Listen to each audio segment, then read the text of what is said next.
1979년 겨울, 마지막 기계 소리가 꺼진 공장 앞에 남자는 한동안 서 있었다. 김철수, 쉰을 바라보는 나이. 지게차가 왔다 갔다 하던 넓은 마당은 텅 비었고 새벽에 내린 눈발이 타이어 자국 사이에 엉겨 얼어붙었다. 구조조정이라는 단어는 그에게 낯설면서도 잔혹했다. 퇴직금 봉투를 코트 안주머니에 넣은 채 그는 저녁 시장통으로 향했다. 어둑한 거리를 지나 전자상가 앞에서 발걸음이 멈춘다. 유리벽 뒤 밝은 네모들이 줄지어 서 있었다. 화면 속 배우가 웃고 사회자가 제스처를 크게 취한다. 지나가던 아이들이 유리창에 코를 대고 섰다가 어머니의 손에 이끌려 떠난다. 철수는 움직이지 않았다. 빛은 유리창을 넘어 그의 얼굴 위로 반짝였다. 그는 유리 속의 온기와 유리 밖의 차가운 바람 사이에서 오래 머물렀다. 집을 떠올리자 곧장 어둠이 겹쳤다. 좁은 하숙방 같은 단층집, 추운 부엌에서 김이 오르고 안방에선 아이들이 라디오를 끼고 잡음을 더 크게 만든다. 박순자, 그의 아내는 가계부를 덮으며 한숨을 삼킨다. 막내는 드라마 이야기를 하고 장남 준호는 공부해야 한다며 등을 돌린다. 둘째 영희만이 창문 틈으로 들어오는 하얀 숨을 보며 묻는다. 아빠, 저 빛은 집에도 올 수 있어요? 철수는 대답하지 못한다. 빛은 항상 남의 것이었다. 그러나 그날 밤 그는 어둠 속에서 눈을 감고 작은 결심을 움켜쥔다. 한 번쯤 우리도. 다음 날 그는 전표에 사인을 한다. 나무 상자 프레임에 흑백 TV 한 대가 손수레에 실려 집 앞에 도착한다. 동네 아이들이 몰려들고 순자는 놀란 얼굴로 문을 연다. 철수는 말이 없다. 대신 멈칫하던 손으로 전원 스위치를 눌렀다. 찍 정적을 찢는 소리 뒤 미약한 빛이 어둠을 밀어낸다. 그 작은 사각형, 유리 너머의 세계가 드디어 집 안으로 들어왔다. 해가 지면 집은 변했다. 식탁 위 국물 김이 화면의 빛과 섞여 일렁거리고 동네 아이들 발자국이 마당에 겹겹이 찍혔다. 전설에 고향한다. 누군가 외치면 모두가 숨을 죽였다가 동시에 웃거나 비명을 질렀다. 순자는 간만에 부침개를 더 붙이고 철수는 못 박든 말이 적었지만 의자 등에 등을 기댄 표정만큼은 한결 부드러웠다. 영희는 화면 속 세계를 유심히 훑었다. 뉴스에서 말하는 도시의 다리, 낯선 광고의 로고, 돌아가는 스튜디오 카메라 각도. 그녀의 눈은 유리창 같은 초점으로 연속된 프레임을 따라갔다. 준호는 처음엔 시큰둥하게 앉았다. 그러나 사회자가 퀴즈를 던질 때면 모른 척 답을 중얼거렸다. 방 안의 공기는 화면의 박자에 맞춰 숨을 쉬었고 사람들의 표정은 프로그램의 전개에 따라 조용히 바뀌었다. 어느 날 철수는 무심코 말했다. 우리 집이 밝아졌네. 그 말은 소리보다 더 천천히 방 안에 번졌다. 순자는 고개를 숙여 접시를 닦으며 미소를 감추었다. 밤이 깊어 아이들이 돌아가고 전원을 끈 뒤에도 방 안에는 여운 같은 빛이 남았다. 그러나 그 행복은 얇았다. 전기요금 고지서가 도착했다. 가계부의 수치는 낯선 기호처럼 얼룩졌다. 순자의 펜이 멈추고 철수는 봉투를 만지작거렸다. 그럼에도 저녁마다 모두가 모였다. 얇은 행복이어서 더 조심히, 더 소중히 쥐었다. 그 얇음을 아무도 말로 꺼내지 않았지만 모두가 어렴풋이 알고 있었다. 빛이 커질수록 그림자도 길어진다는 것을. 어느 비 내리던 저녁 화면이 갑자기 흔들렸다. 처음엔 잡음이었다. 지직 검은 점들이 눈발처럼 흩어졌다. 아이들 몇이 안 나와요. 를 외쳤고 준호는 몸을 앞으로 당겼다. 철수는 안테나를 만져 각도를 바꾸고 영희는 벽 뒤 선이 닿는 곳을 더듬었다. 잠시 선명해졌다가 더 짙은 어둠. 모두의 얼굴이 동시에 긴장했다가 풀어지고 다시 굳어졌다. 프로그램이 시작될 시간이 지났고 화면은 여전히 얼룩뿐이었다. 순자가 부엌문에 기대어 서서 가만 말했다. 오늘은 그냥 쉬자. 그날 밤 식탁은 조용했다. 접시가 부딪히는 소리만 컸다.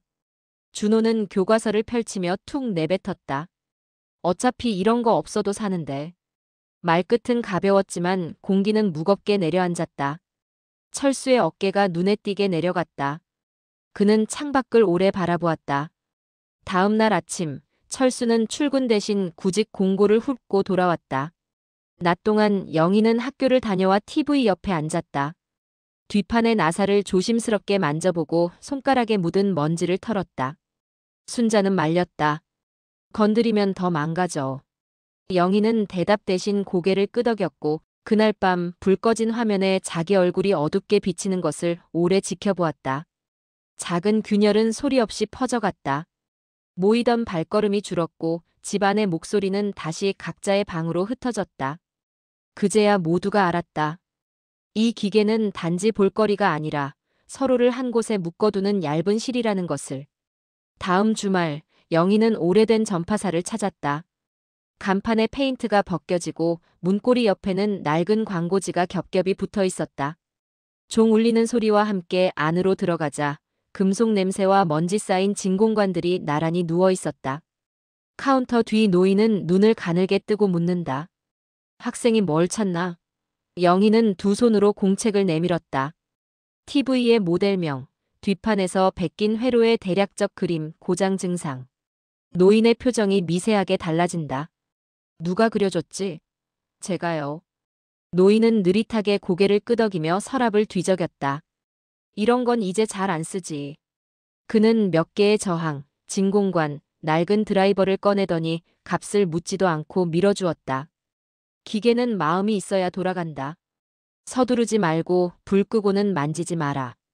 영희는 배낭을 꼭 끌어안고 고개 숙여 인사했다. 집으로 돌아오니 방 안은 아직 어두웠다. 철수는 그녀의 손에 들린 부품을 보고 놀란 얼굴로 멈칫했다. 그걸 어디서 묻다 말고 그는 벽장 깊숙이 넣어두었던 자신의 낡은 작업등을 꺼내왔다. 켜지지 않던 전등이 한 번, 두 번 깜빡이다가 빛을 밝혔다. 그 빛 아래 부녀는 말없이 테이블을 정리했다. 순자는 걱정스런 눈빛으로 물컵을 내주었고 준호는 방문 사이로 한번 힐끗 보고 돌아섰다. 밤은 길었다. 나사 하나가 바닥에서 구슬처럼 굴러가고 얇은 선이 손끝을 스치며 소리를 냈다. 영희의 이마에 땀이 맺혔고 손끝은 떨렸다. 하지만 그의 눈은 한 번도 흔들리지 않았다. 세 번째 밤이었다. 모두가 말수가 줄고 방 안의 공기마저 조심스러워진 시간. 철수는 손등에 굳은 살을 잠시 어루만지더니 조용히 말했다. 스위치, 내가 눌러볼까? 영희는 고개를 끄덕였다. 철수의 손가락이 스위치 위에 머물렀다.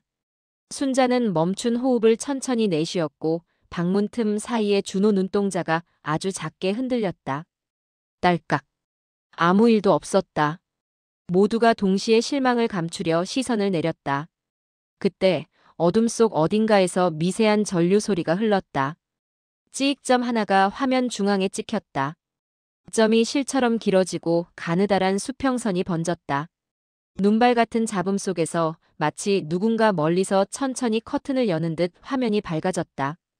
회색의 흐릿한 얼굴, 이어지는 자막, 조용한 오프닝 음악. 그 순간 아무도 말을 하지 않았다. 철수의 눈가에 투명한 것이 맺혔다. 그는 손등으로 급히 닦았다가 다시 멈췄다. 닦지 않기로 했다. 순자는 두 손으로 입을 가렸다. 준호는 문을 밀치고 나와 의자 끝에 앉았다. 됐다, 진짜 됐네. 영희는 드라이버를 쥔 손을 내려놓고 화면에 비친 가족의 얼굴을 한번 천천히 훑었다. 방 안은 조용했지만 조용함은 비어있지 않았다. 오랫동안 끊겼던 어떤 선이 다시 이어진 듯 공기가 부풀어 올랐다. 그날 밤 전파사는 문을 일찍 닫았고 눈은 조용히 그쳤다. 그리고 작은 집에서는 아주 오래된 불빛이 다시 켜졌다. 그날 이후 저녁은 다시 모였다. 이번에는 더 다르게, 더 또렷하게. 순자는 덜어먹기 좋게 작은 그릇들을 내놓고 아이들이 오면 먼저 손 씻고를 웃으며 말한다. 준호는 숙제를 식탁으로 들고 나와 문제를 풀다가 광고가 나오면 살짝 눈을 올린다. 저건 왜 저렇게 비싼 거지? 말머리가 자연스레 대화로 이어진다. 철수는 자주 웃지 않지만 웃을 때마다 그 웃음은 깊었다. TV는 더 이상 남의 세계가 아니었다. 화면 속 도시 풍경이 낯설게만 느껴지지 않았다. 그곳은 언젠가 닿을 수도 있는 이야기의 다른 쪽이었다. 영희는 어느새 마을 아이들에게 기본 채널 맞추는 법을 알려주고 안테나, 각도 팁을 적은 작은 종이를 돌렸다. 전파사 노인 오만석은 가끔 가게 앞에 의자를 내놓고 앉아 지나가는 영희에게 진공관은 부드럽게 같은 짧은 가르침을 던졌다. 갈등의 흔적은 완전히 사라지지 않았지만 그 흔적은 더 이상 금이 아니라 무늬가 되었다. 가계부의 숫자는 여전히 팽팽했으나 모두가 알았다. 무너지지 않도록 서로 기댈 수 있는 시간을, 그 시간을 어떻게 켜는지를. 늦은 밤, 아이들이 잠든 뒤 철수와 순자는 화면을 끈 거실에 나란히 앉았다. 한동안 아무 말도 없었다. 순자가 먼저 입을 열었다. 그때 반대한 거 미안했어. 철수는 고개를 저었다. 내가 더 미안하지. 괜한 지출일까봐. 두 사람은 어둠 속에서도 서로의 표정을 읽는 듯 잠시 웃었다. 철수는 손을 뻗어 TV 옆 작업등을 써보았다. 희미한 빛이 켜지고 그 빛 속에 작은 스크래치들이 반짝였다. 이거 내 옛날 등이야. 공장에서 밤새 쓰던. 순자는 그 빛을 오래 바라보았다. 영희가 저 빛 아래 있었구나. 잠시 침묵이 있었다.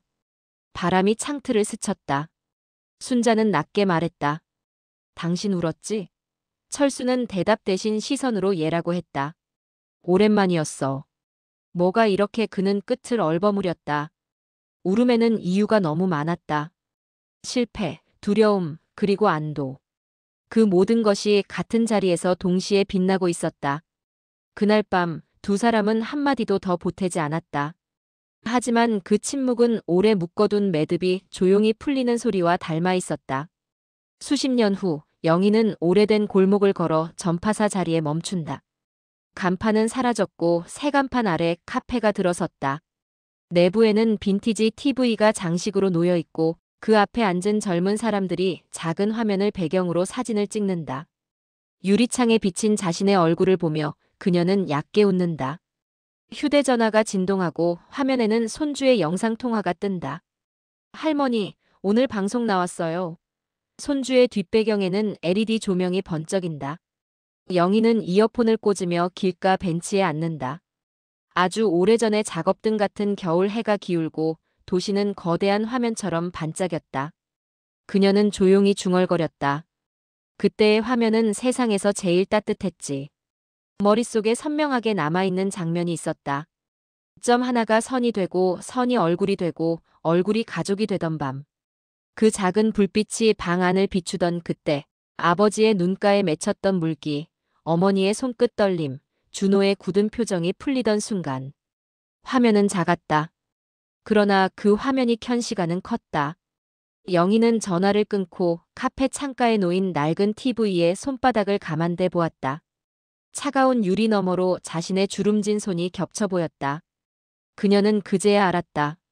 사람들이 모여 같은 이야기를 보는 이유를. 같은 빛을 함께 바라볼 때 서로를 더 잘 보게 된다는 것을.